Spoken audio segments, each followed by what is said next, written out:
আসসালামু আলাইকুম প্রিয় হোমিও শিক্ষার্থী বন্ধুরা, আমরা আজকে আলোচনা করব শরীরের দুর্গন্ধ নিয়ে। সিফিলিস বা সাইকোসিস দোষযুক্ত রোগী বা রোগীদের ছেলে মেয়েদের শরীরে দুর্গন্ধ হতে পারে। শরীরের দুর্গন্ধ এক ভয়ানক ব্যাধি, লোকের কাছে বসতে চায় না এবং রোগী নিজে অস্বস্তি বোধ করে। এটি সামাজিকভাবে রোগীকে ছোট মনে হয়। এই শরীর থেকে দুর্গন্ধ বের হওয়ার নিয়ে আমাদের হোমিওপ্যাথিতে খুব সুন্দর চিকিৎসা ব্যবস্থা রয়েছে। আমরা যদি মেডিসিনের লক্ষণ অ্যাকুরেটভাবে রোগীর মধ্যে পেয়ে থাকি, তাহলে ওই মেডিসিনটি ওই রোগীর জন্য সিলেকশন করলে, রোগী সেবন করলে ইনশাআল্লাহ রোগী সুস্থ হয়ে যাবেন। তো সর্বপ্রথম মেডিসিনটি হচ্ছে আমাদের সাইলেসিয়া।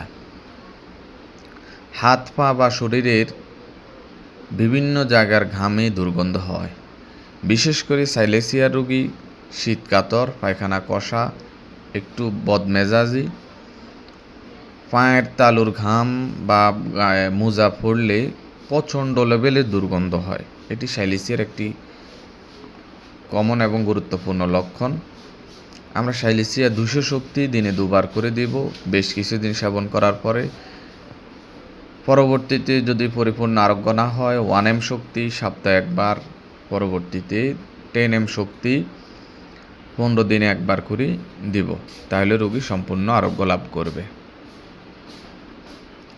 সরিনাম, যেখানে শুনবেন যে রোগী আসি বলবে যে রোগীর পায়খানা, প্রস্রাব, মুখে এবং শরীরের বিভিন্ন স্থানগুলোতেই প্রচণ্ড লেভেলের দুর্গন্ধ হয়, তথা আমরা সরিনাম দেব। অনেক ক্ষেত্রে সালফারের অনেক লক্ষণ মিল থাকার পরেও যদি রোগী পরিপূর্ণ আরোগ্য লাভ না করে, তথায় আমরা সরিনাম দেব। সরিনামের রোগীর কিছু দুশ্চিন্তা থাকে, আরোগ্যর ব্যাপারে হতাশ থাকে, খুব দুর্বল থাকবে ইত্যাদি লক্ষণ থাকলে আমরা সরিনাম 200 দিনে 2 বার করে দিতে পারি। পরবর্তীতে 200 শক্তি দিনে 1 বার করেও দেওয়া যেতে পারে। সালফার, সমস্ত শরীরে দুর্গন্ধ, এত দুর্গন্ধ সত্ত্বেও রোগী গোসল করতে চায় না। হাত পা জ্বালা পড়া, গরম কাতর, মিষ্টি প্রিয় ইত্যাদি লক্ষণ যদি আমরা কোনো রোগীর মধ্যে পেয়ে থাকি, তাইলেই সালফার দুর্দান্ত কাজ করবে।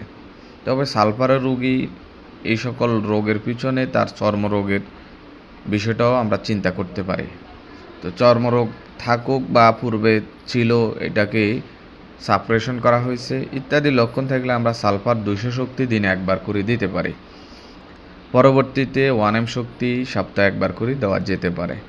ক্যালিয়ায়ড, উপধ্বংস দোষ, দুষ্ট দোষ বা শরীরের রোগীদের শরীরে দুর্গন্ধ, সেই দুর্গন্ধ দূর করতে আমরা ক্যালিয়ায়ডও দিতে পারি। 200 শক্তির ক্যালিয়ায়ড দিনে 1 বার করি। পুরাতন অবস্থা 1M কিংবা 10M দিয়ে শুরু করতে হবে।